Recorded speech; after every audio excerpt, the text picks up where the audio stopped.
All right, serious and silliness outcast. I have a great interview for you. Author, Mr. Louis Romano. Louis, how you doing, man? Hi, John. How are you doing? You look great. Thank you, sir. Thank you very much. Today we're going to be talking about all your books, but specifically we're going to be talking about the Gene Borrello book because um, for whatever reason, people are in love with Gene. Now, I've had Gene on my show before, and it was a great interview. I did it a little bit different because people wanted to had pretty much know his story, and basically, I wanted to get his opinions of all these different gangsters and social media people and so on and Right, so forth. right. But it was a great interview. But for some reason, for I don't know, we're gonna figure it out. You and me are gonna talk about it. But the people that watch podcasts and YouTube channels, they love Gene. But before we get to that. Lou, this is my new shirt. This is called Beer League Warriors Apparel. It's I'm a big workout nut, right? Wow. And my friend started an athletic gear with shirts and all different types of things. And he's on Instagram. It's called Beer League Warriors Apparel, and I'm gonna put the link in the description so people could go. And it's one of those shirts where you could work out with, and it's like that sweat resistant. Do you know what I mean? Yeah, I do. And instead of buying from Nike or Adidas to a multi-billion-dollar company, my friend, his name is Ryan. He just started a small workout apparel company, and go buy a shirt from him because you got to help the small business Absolutely. people, and Absolutely. you got to get yourself one of these shirts, Lou. They're nice and comfortable. Beer League Warriors Apparel. Okay, You now, got it. Lou, how did you wind up? First of all, give me a summarization of your backstory. How'd you become such a popular author? And then after that, I want to know how you hooked up with Gene. Well, yeah, it's all pretty easy. I grew up in the Bronx and college in New Jersey, and I got into the energy business. I was in the oil business. I was selling oil to the big apartment owners and the hospitals and the colleges in New York City and New Jersey. I worked for Hess Oil for a long time, and then I worked for Castle as a senior vice president. And I had a great career. And what happened was, after 35 or 38 years, I decided, you know what, I want to do something creative. I'm a little burned out from this.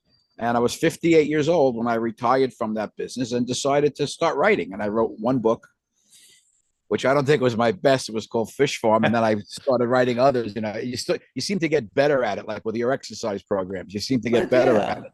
listen, Yeah, if you yeah. go back to and watch my first podcast that I ever did, it's shit. It's garbage. It's I've just seen some trash. that they're pretty good, John, I must Thank you, say. thank you, thank you Yeah. very much. But you So probably that saw some of the better ones. so then one thing led to another. I wrote a couple of other books. Two of them are in screenplay right now. We're trying to get them sold onto out in California. I have a partner in the business, and we're doing everything we can to get them to the big screen or to streaming, anything today. Yeah, that And seems to be the big thing now, the yeah, Netflix and so shows. and so how did I meet? How did I meet Borrello? How did I meet Gene? I got friendly with John A. Light, Mm, and good dude. I I've had him on the show too. he's a good dude. I actually wrote a book about him, which wasn't successful at all. I think largely because John was a little bit over. How can I say this? He had too many books written about him. He had too much stuff Mm, going on. So that book wasn't good, and I don't think it was written so well by me. But Gene contacted me actually, who hmm. I knew in business in the city, and she said that she'd like me to talk to him, and he called me from jail, actually. Really? So we're going back. How many years are we going? Oh shit! I got to think. It's the book is 2.5 years old. It's got to be 4 years ago, 4 or 5 Okay. years. All right. And I'm a crossover artist, a crossover author. I really don't do true crime as much, although they're the most successful books. I do mostly fiction. That's my genre, and a lot of crime fiction. I do really crime fiction. I've got two Okay. different. Yeah, I got a whole serial killer thing with cops, and I got another thing with the mafia. So that's what I do, and that's what I really enjoy because the it seems to flow out of me more than doing the research for these things. But I Hmm. must tell you that Gene, I didn't want to do it, but he sort of talked me into it. I get talked into things pretty easily. And I met him in a restaurant in Englewood called Sophia's. I'm a cigar smoker, so I belong there, and I didn't want to go into the city. So he came out and said, all right, I'll come to Sophia's. So, I've been around this my whole life. I've been around these my whole life. Growing up in the Bronx, my family had a restaurant. And you know what? I didn't expect him to look like he looks. He came in basically dressed as you're dressed. Yeah. And the wise guys that I knew in the Bronx, they were always, different generation, man. They had the white collars, they had, the whole get up jacket, serious looking. And he didn't look like that. He came in, he's sort of bald, and he had a shirt like yours. I think it had some writing on it. And he had this big, I don't know, I never met the guy, and he's a big guy. I'm a short little guy. He's pretty tall, and he's buff. So over on his arm, he had the word Omerta. Yeah. Okay. I don't know if you know what Omerta is, or if your audience does, but it's the code of silence. I'm part Sicilian, so I grew up with that. Well, anyway, the first thing I say to him, like a jerk, I say, I guess you didn't listen to your Omerta. Oh boy. He could have just said, fuck you, and excuse my language, and just gave me a smack. But instead he said, yeah, you're right. And we sort of hit it off. I mean, here's a guy, when you said different generation, absolutely different generation. Yeah. And I enjoy the guy. He's a character.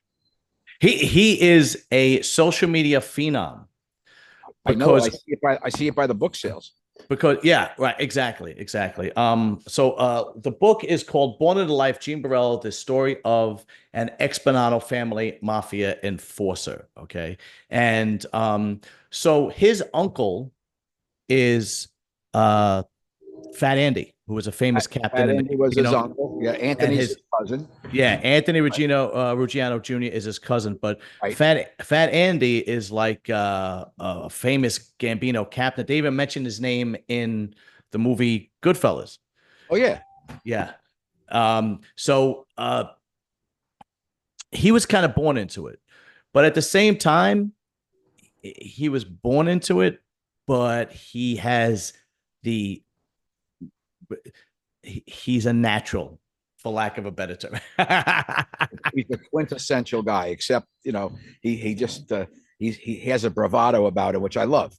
Yeah, I like the guy a lot. He's much younger than I am, but we hit it off. I talk to him regularly, two, 3 times a week, and he always wants to know, how's the book doing? How's the book doing?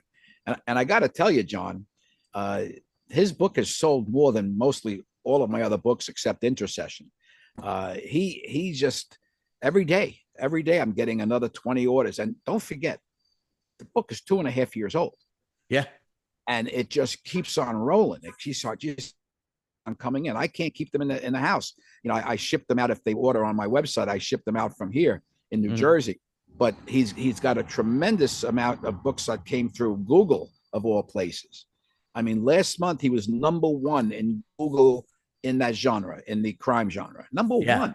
Yeah. Yeah. And I'm amazed by it.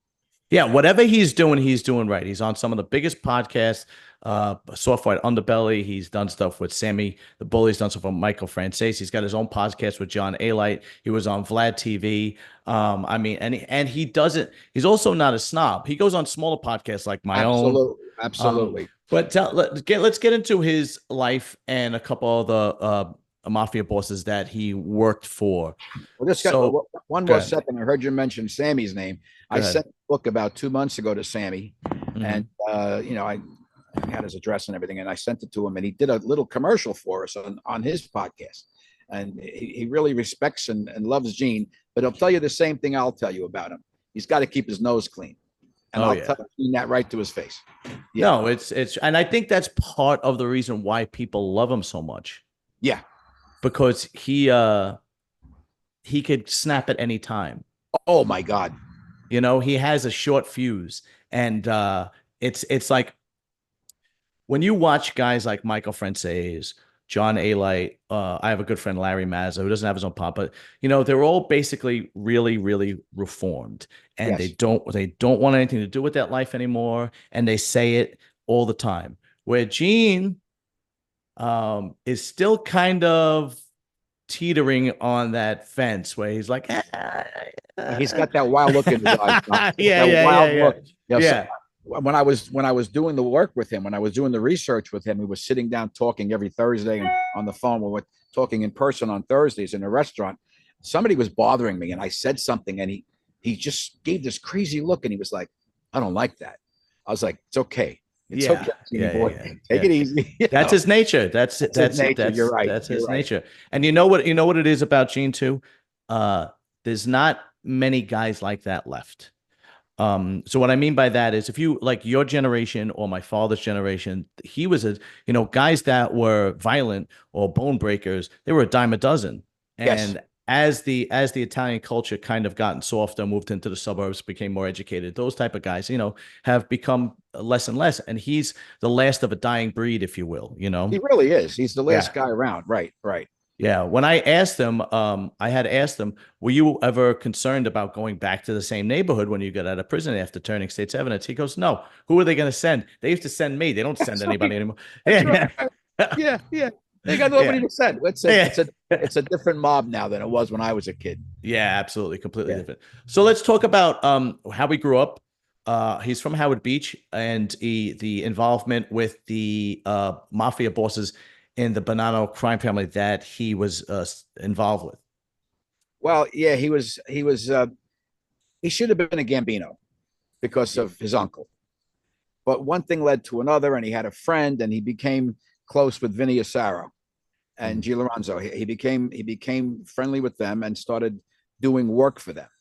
And little by little, he was just moving up and doing what he had to do for them. And he was absolutely laser focused on doing whatever they told him to do. Mhm. So that's how he got involved with the Bonannos.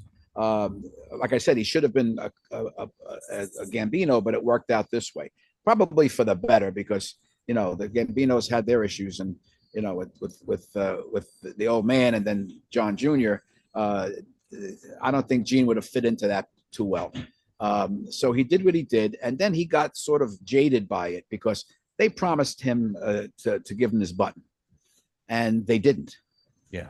and that was because of greed, basically, Mhm. by his bosses, and he was very disappointed in that. And then they didn't help him when he got pinched, so he decided, you know what, screw them. I'm not going to do life imprisonment, and Right. I'm going to do this, Right. and that's why everybody calls him a rat. I have to tell you something. Well, you got to see the mail I get on Gene, the hate mail I get from about this guy. Oh, He's a yeah. rat. He's always been a rat. He's going to be a rat. But I mean, you could say, you could start from the Valachi papers from the 1960s. It's and it's the pot calling the kettle black because there's nothing left. These guys are faced with life in prison, and of course that they're going to flip. That's one of the reasons why John A. Light flipped was because Junior flipped, and he goes, "Well, I'm sitting in jail, rotting away for what? The boss of the family is. Why am I? Absolutely. So it's not. So it's not like it was years ago. Now I'm not. I'm just trying to give the audience a view of what it's like. It's basically for now. Well, no, let me rephrase that. The late 90s into the early 2000s when Gene was around, really mostly the early 2000s, 2010, like that. It was pretty much every man for himself. I mean, the Yeah. loyalty by that point was gone. People were turning state's evidence left and right. And today, from what I understand, a little bit of research that I've done and the interviews that I've done with guys that were involved, there's a no kill law. There's a no drug law, and it's because they don't want what they refer to as football numbers. They don't want to get 20, 30, 40 life because that's when guys flip. So Absolutely. their crimes are lesser. It's more shylocking, bookmaking, maybe some kind of insurance scams or internet scams, but it's nothing that is extremely violent or drug related anymore because of the amount of time that they get. Yes. And so the story with Gene basically was he had a beef with a kid, and the kid tried to kill him. I believe the kid's father was a heavyweight, and the kid I don't know the names. Forgive me for whoever's listening to this, but you guys, I'm sure, tell me in the comment section. The kid hired two Albanians to kill him, and they basically screwed it all up. They basically just shot whoever was in the car, wind up shooting Yeah. his Friend in the his neck. Yeah. friend in Yeah. the neck, and they missed him. So he went to the Gambinos and he said, "Look, this guy took a shot at me. I'm gonna go after him. you got my back. And they said, no, we don't do that. And then that's when he went over to the Bonannos and they were like, absolutely do what you got to do. The Bonannos always had a reputation of being the more wild, the more crazy, the more Yeah, violent. they were the most violent, right? Yeah, the Gambinos, the Genovese and the Lucchese's were always more formal. They were always more conservative. They were always more under the radar. And I think after Gotti, I think Gambinos really tried to follow Yeah, that same blueprint. So that's basically what happened. And then he tormented this kid to no end, shut up his house twice, blew up his oh my brother's God, Jeep. It like was crazy. it was unbelievable. So and then that's when I did believe he was working for Vinnie Asaro, right? That was the And yeah, he was the old man, right? right. And then his Right, he son just passed was away a couple of months ago. all right. And his son is, I apologize, I don't remember the son's name. It was Vinnie Asaro. Do you remember by Mikey, any chance? yeah, Mikey G. That wasn't his son, that was Okay. his nephew. Yeah, Oh, his nephew. I apologize. Okay, right, good. All right. right. So it was his nephew, and right, and he's in prison now, right? But he's due out Yeah, in a few he's got years. a few more years. Yeah, he's got a few Yeah, more years. he built this tremendous home in Howard Beach, like multi. I saw the house. It was like a $4 million house in Howard Beach. Yeah. And that A brick masterpiece. Amazing. for people that are supposed to keep a low profile. I was just going to comment on that. I was having lunch. It's a number of years ago, not too many years ago, but with two Gambino capos, elderly guys. One Right. just passed away. I'm not going to mention their names. And one guy said to me, he said, Louis, we're a secret organization. And this guy's giving autographs in restaurants, and he's on the front of Time magazine, and he walks around with all these clothes. He said, "This is not how we were raised." And these guys went back to Albert Anastasia Yeah, these are and old times. Lucky Luciano. So for them, for Gotti to start all that Bella Fagura thing, that bravado, that was not what the mob was about. They're a secret organization. They're not Right. so secret anymore. Right. Right. As a result, they're not there anymore. Yeah. Well, a lot of the guys from the 80s was a new generation, and it wasn't just John Gotti. You had Gotti, you had I forgot the guy's name from Philadelphia who now has a podcast. He doesn't give a Nicky shit. He was Scarpa. no, not Nicky Yeah, Scarpa. skinny Joe Molino. Joe Molino. He Right. was always very flashy Yeah, and but Nicky wasn't. yes, exactly. Right. Exactly. And these guys, they wanted to spend the money and they wanted to drive the nice cars and they wanted all the women and so on and so forth. And that wasn't what the original organization was about. I mean, if you look at the story of Vinnie the Chin, Vinnie the Chin basically never left his mother's apartment, No. period. Right. And when he did, he acted like he was a schizophrenic. I've become pretty close with his daughter, Rita. She's been on my show several times, and we've gone into speaking about her father. And he had several frontmen and that's how loyal they were. Fat Tony Salerno was one of his frontmen for years and years and years. Oh Everybody yeah. thought he was the leader of the Genovese crime family, which he wasn't. He She died in wasn't. prison. Died in prison and never said a word about the Chin. And then you had Gotti that was on the cover of Time magazine. I can So tell you, John, in my day, when anybody talked about the chin, they had to touch their chin, because if you mentioned his name, yeah, you were gone. yeah, you couldn't mention you could just only do this. I had a guy say, I got to go see this guy. Oh my God. Okay. What do Yeah, right. see the No, chin? And it's the one time truth. I did it and he said, don't do that. Don't point to your chin. They're watching us. Yeah, that's hysterical. But let's get back. To Gene. So when he called you from prison, what was he? Do you remember what he was doing prison time for, and how long did he serve? Probably, I do remember it. Let me think about it for a second. It was, I think it was racketeering, actually. Okay. I'm not mistaken, but it's my memory. And he was just about getting out. Yeah. And then we spent a lot of time together, a lot. All right. And So tell me how it was spending time with Gene and writing the book, and how long did it take you to complete the project? good questions. It took me about 8 months, and I couldn't write or type as fast as he could speak. That's I mean, right. he would just go on and animate it, and I was building the book from his stories. Yeah. The interesting thing about him is, unless he's lying to me, he never put anybody in the ground. He wanted to, but he never did. That's what he says, and he never Yeah. got arrested for it. There was, He dug a few holes, but Right. he didn't do the work. Right. And Right. and he said to me, I said, "Did you want to?" He goes, "I was dying to do it. I was dying." Right. Jesus Christ, I'm dying to have a meatball sandwich. He's dying to kill somebody. Yeah. And yeah, he did a lot of the grunt work, a lot of the heavy work, that the baseball bats beating up people, and he's a Yeah. strong, big guy like yourself, Yeah. big guy, and Yeah. he's just a character. So and I couldn't believe half the stuff he was telling me, Mhm. and not that I couldn't believe it. I was amazed by what he was telling me. Yeah. Uh, Yeah. and I put it together, and it took about 8 months. And with him on my back, going, "Well, when is it going to be done? When's it going to be ready?" Oh, yeah. Yeah. So, because he's yesterday. But I have to tell you that the book is still doing tremendous amount of books, Yeah. Yeah. which is unheard of.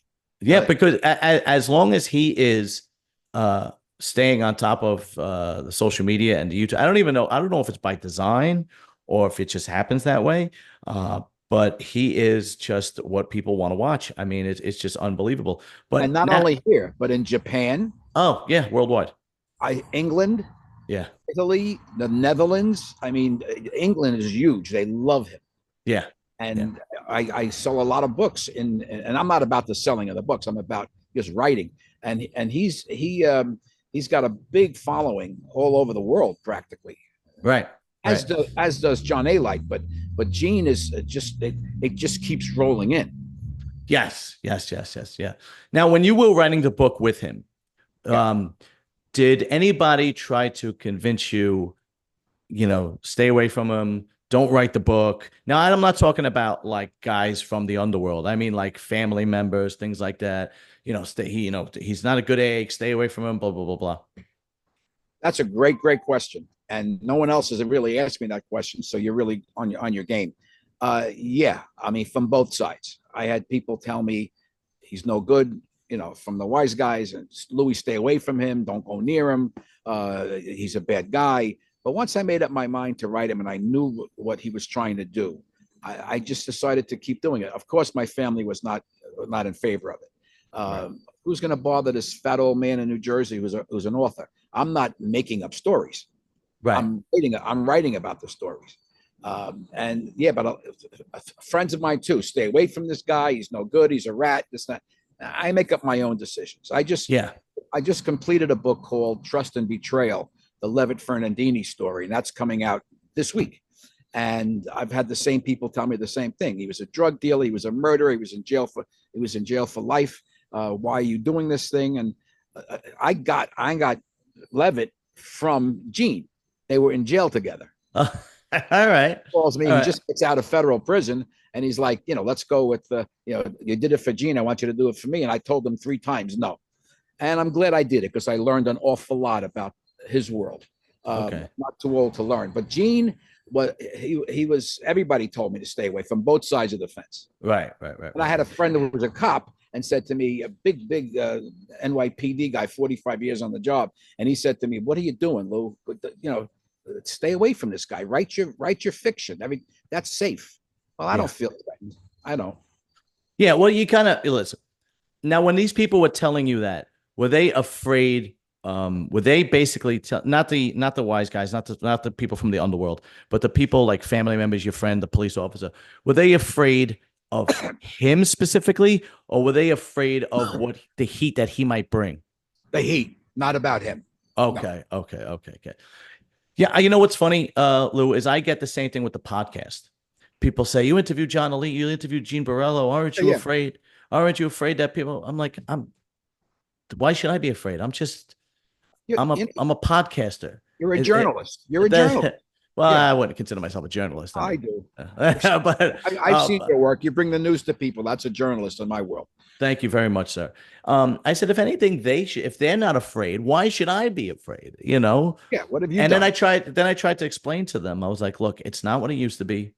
And they, the people that don't understand, they still think it's 1990, right? I was like, it's not what it used to be. They're not going to hold a grudge over something and possibly wind up getting life in prison or hitting with the RICO Act and so on and so forth. It's not nearly as strong, and whatever's left, they're trying to keep a low profile. So these guys, one of the things that Gene taught me, and so did John and all my other friends. They said that we're civilians. We don't gamble with them. We don't buy anything from them. We don't do anything with them. So we're considered civilians. Their job is not to hurt civilians. The only one that I could think of in the last 20 or so years was the poor guy that ran over John Senior's son. yeah, well, I forgot about that guy. That Yeah, was an unfortunate guy who yeah, was a civilian, and he paid with his life for an accident. yeah. But typically, they don't bother guys who are trying to just tell the story. Yeah, well, that's their justification. That's been Sammy the Bull's justification, Michael France's justification, Larry Mazza. You go on down the line. That's their justification of living such a violent life. Is like, listen, you didn't have to get if you weren't involved with us, then you weren't going to get hurt. But Yeah. I had pushed back on that a couple of times. I had done a really good show. Actually, it turned out to be really good. It was Larry Mazza, Frankie Steele, and Hootie Russo, and all three of them. I And we bet talked. Yeah, Hootie's another guy like Gene. I mean, he's a throwback. He's a character. He really yeah, a smart guy too. Very smart. yeah, Guy. he is a very sharp guy, definitely. And we talked about was the neighborhood safer when the mafia was around in the neighborhoods, right? So I said, let me play devil's advocate. Okay. There were how you would say mishaps that happened. Yeah. Innocent, if there was a drive-by, there might have been innocent people that got hurt. If there was, a bombing, there would have been innocent people have gotten hurt. It's not. You're not talking about, a sniper from the Marines.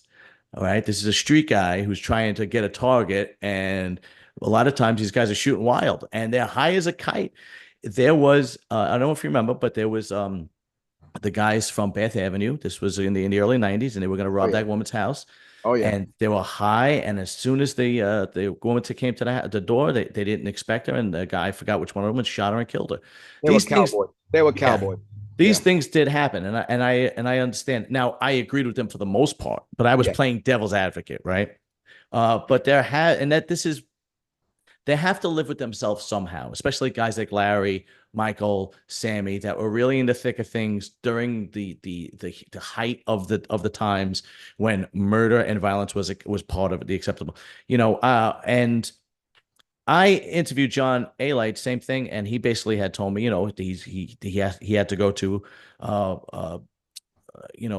classes, therapy sessions, suffering from PTSD, and he sleeps maybe 20 minutes a night, and he falls asleep and he has nightmares, and he wakes up, and he from the violence that he's done, and so on and so forth. And he has epilepsy, which doesn't help it. Yeah, it's unbelievable. So it's what I'm trying to say is, I doubt Gene has to go through that. I think he's fine with the life that he's led. I think he'd go back to it in a minute if he could get away with it. Yeah, I think so too. To get back to your point about the neighborhood safer when they were in charge. I mean, I'm from 181st Street, 187th Street, Arthur Avenue. And my family had a restaurant there. I grew up there. I was there for Ferragusto. I go once a week, and I love it there. It's my home. It's way different. But they did have the neighborhood under control. Oh yeah, make no mistake. When I was having a cigar in the cigar place there a couple of years ago, and I was with a couple of friends of mine, and all of a sudden we had dinner at Dominic's, and after that we went for a cigar, and all of a sudden we were the only three white guys in the place. Okay, that's fine by me. And to me, the cigar is the great equalizer. Nobody wants to fight when you're in a cigar place. Yeah, that's the truth. And this little black guy came up to me, and I'm a little guy, and he came up to me and he said, "Hey, you from the neighborhood?" I said, "I was. I don't live here anymore." He said, "Well, do you remember when I couldn't walk down the street here?" And I said, "Oh, yeah. I absolutely do." That's right. I was a kid of the 50s and 60s. I said, and if you walk down the street, you would get stopped, and they would tell you to walk around. Yeah. I said, "Listen, guy, I was a little boy. I didn't had nothing to do with that." He goes, "No, I'm not trying to make any trouble. I just want to know if you remember it." I said, "I remember it like it was yesterday." "Is it right?" "No." "Was it right back then?" I don't want to be judging. I don't want to judge it and say it was right back then. But there wasn't My uncle had a, you know how today they have all the grates that you pull down in front of the stores? Oh yeah, They didn't have any of that. yeah, right, My right. It uncle was just had a key. glass door. That's If you it. push the door, it would open, and there wasn't a plate missing from that restaurant in 40 years. Yeah. They had Now, control. here's I'm not gonna say it's right or wrong, but I'm gonna push back a little bit. And I think once I explain it, I Go think ahead. you'll understand where I'm coming from. I don't think it was a matter of the fact that they were black. I think it was a matter of the fact that they were strange to the neighborhood and they didn't want anybody they didn't know in the neighborhood. You didn't have to be black. I'm going to go against you a little bit. Because here's how it since the dawn of time, up only until recently, the last maybe 40, 50 years or so, it was a man's job to keep his neighborhood, his town, Correct. his village safe. That's good insight, what you have there. Yes, John. And, Yeah. and since the dawn of time, and if you didn't um, keep the strangers at bay, you didn't know what kind of quote unquote poison was going to come in. And they were obviously black or Puerto Rican or Hispanic, and somehow, and they could be seen. So it was really, Yeah, it was an easy target. If a yeah, big German guy from Brooklyn walked in, they wouldn't do a thing. right. But yeah, yeah, you have good insight there. Yeah. Because if I grew up in Bensonhurst, right, and it toward the end when I lived there, it did start changing. But there were here and there Puerto Rican kids from the neighborhood that nobody Right. bothered because they grew up in the neighborhood. Right. People knew them, Right. right? So and if you went into their neighborhood, they had the same code. If you went into Bed-Stuy, Brooklyn, at that point, they had the same code. Now, I'm not saying it's right or wrong. I just think that it is human nature when a man is raised very, very ultra masculine to protect what's around. And I think those neighborhoods had um, that unspoken law. You're absolutely right. And I'll go one further. Sure. Not only protecting the area, but protecting the women too. Oh my God. And the children. So like, if you heard of a kid that was, being treated terribly, a pedo or something like that, I mean, that guy didn't last too long, you You're the rest know? of the wall. Like, yeah, yeah, yeah, yeah. Or if a woman was being treated terribly, if she was being harassed or anything like that, that didn't last too long either, right?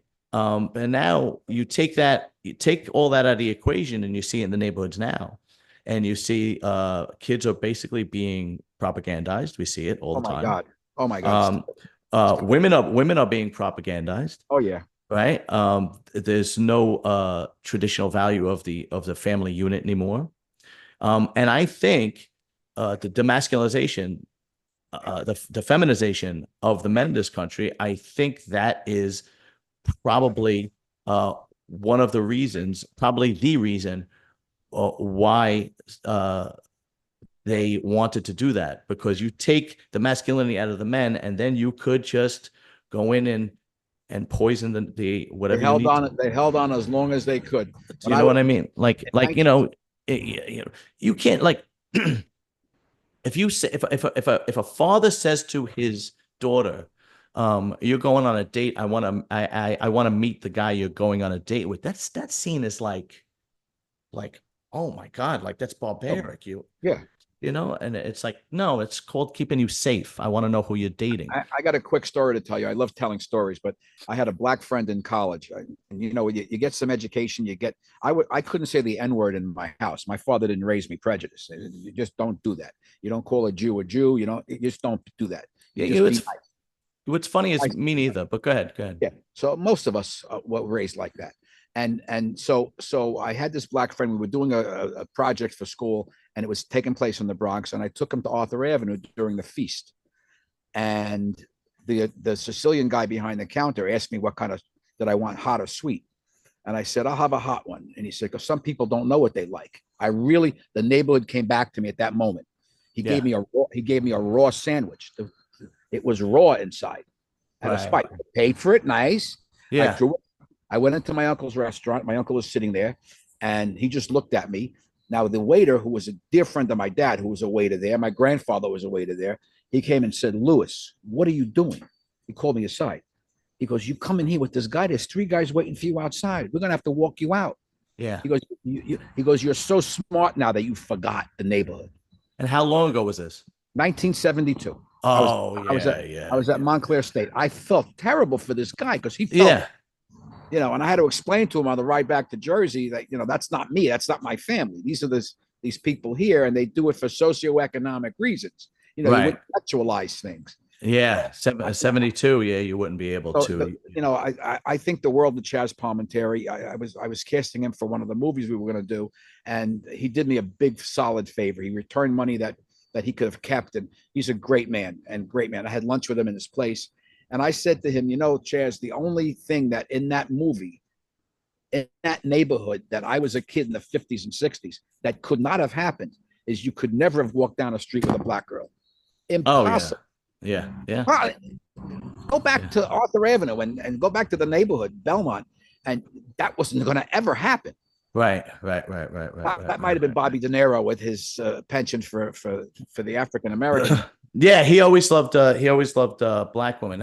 Again, I'm not saying that it's right or wrong. Obviously, it would be a great society if people could just walk the streets freely with no harm and no violence. But unfortunately, those things do happen.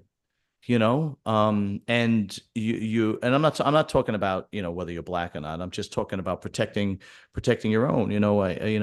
The women today say I should be able to dress the way I want to dress and walk wherever I want to walk. Well, yeah, that's true, but that's not reality. It's not reality today. It's not reality. That's not reality. And back then, the women were sexy for their day, but there was some kind of modesty to them as well. Yeah.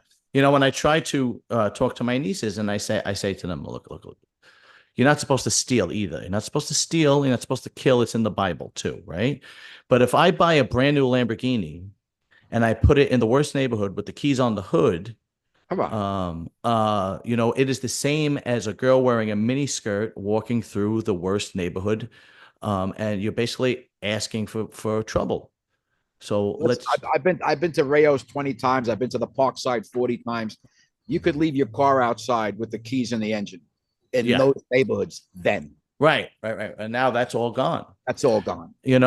So you have to, you have to take precaution. And I think that's one of the things that is lost one of the good things that it's lost from the neighborhoods that we grew up in.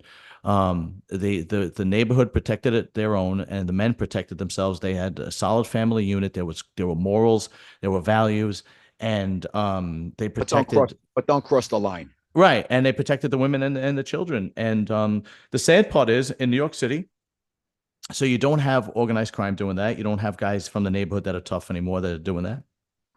And now also the police are handcuffed. So you literally have neighborhoods are decaying. Yeah. So I mean, obviously not literally handcuffed, figuratively handcuffed. Yeah. So you have these petty thefts that's going on constantly, these petty crimes that are going on constantly, and that nobody could do anything about it because there's no protection, and it's just getting worse. You're 100% right. It's getting worse and worse and worse. Values are gone, and it's just, for me to see it, it's terrible. Now, these mob guys I was telling you about, these capos with under Gotti, one of the guys used to cry. What are they doing? Look at this guy. He's ratting. Look at this guy. And tears used to come down his face. Yeah. He couldn't understand it. No, it's completely a different story. But let's I'll just want to ask you a couple more questions and then I'll let you go. Gene. So you still keep in touch with him. Does he tell you about any of his new projects? And are you going to put him in any of the movies that you're trying to produce? 100%. But if I don't, like, if the guy with the money comes in, he comes in with $20-30 million, he gets to call who's going to be in the movie, not me.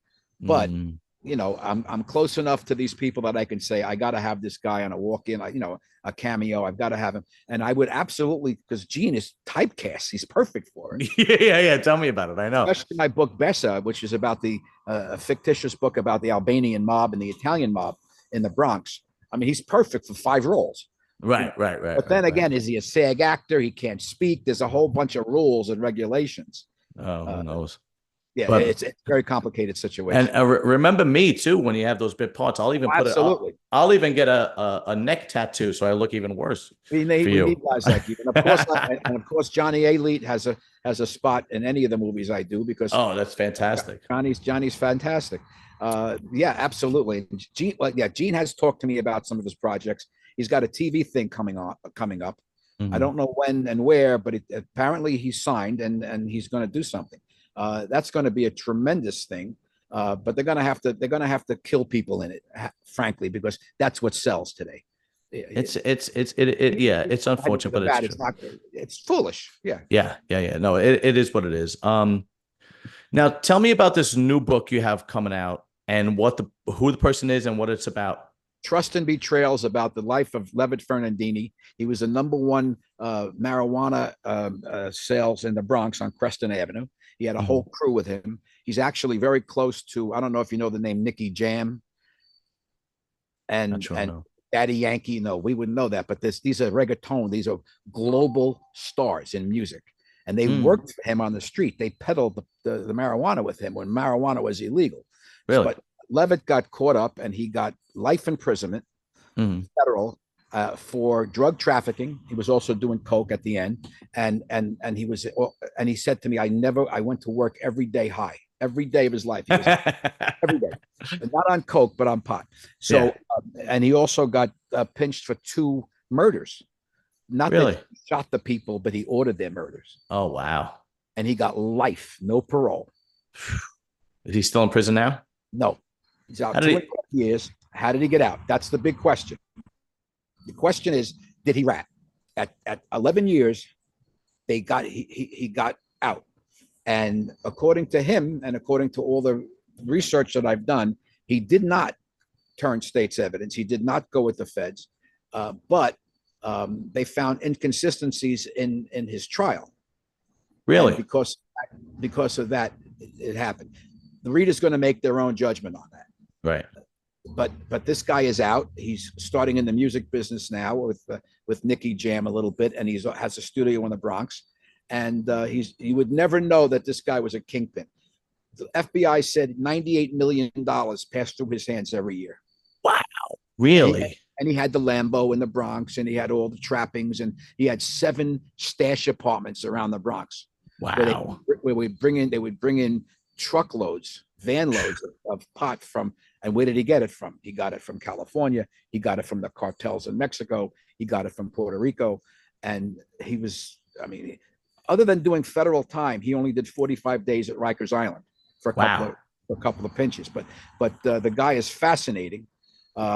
He's a little out there too. He's very, listen, you do 11 years in a federal prison, you're not going to be normal. Yeah. Yeah, you think? Yeah, you're right.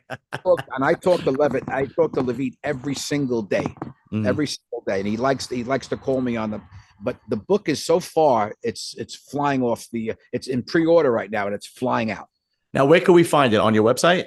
Well, my website is louisromanoauthor.com, LOUIS Romano, ROMANO, author.com. And they're flying out of the place. Then you get an autographed book, or it's going to be on every other platform, Amazon, Barnes and Noble, all those places. We're going to do at least 3 in the next month. We're going to do 3 book signings. I think one in Miami, one in New York City, one in Brooklyn, and one in New Jersey. And then we'll see if we roll it out from there. I don't want to travel too much, but I'll go because you got to make the book a success. Sure. I think this book, especially if Nicky Jam does what he says he's going to do, and they're very good friends. This guy's got 44 million followers on Instagram. Oh my God! All right. You hear me? All right.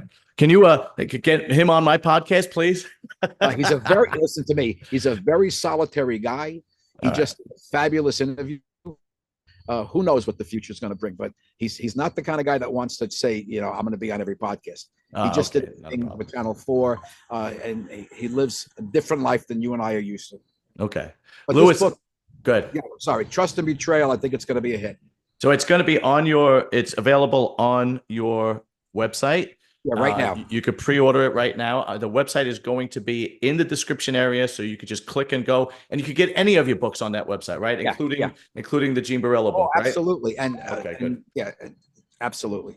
All right, good. So that I'm going to make sure that's in the description. Also, Beer League Warriors Apparel. These beautiful shirts also in the description. Louis, thank you very much. Truly Don, appreciate it's you a coming great on. pleasure. You're a very smart guy. I appreciate your time. Likewise, thank you very much, sir. We'll be in All touch. right. Be in touch. Thank you. All right, bye-bye.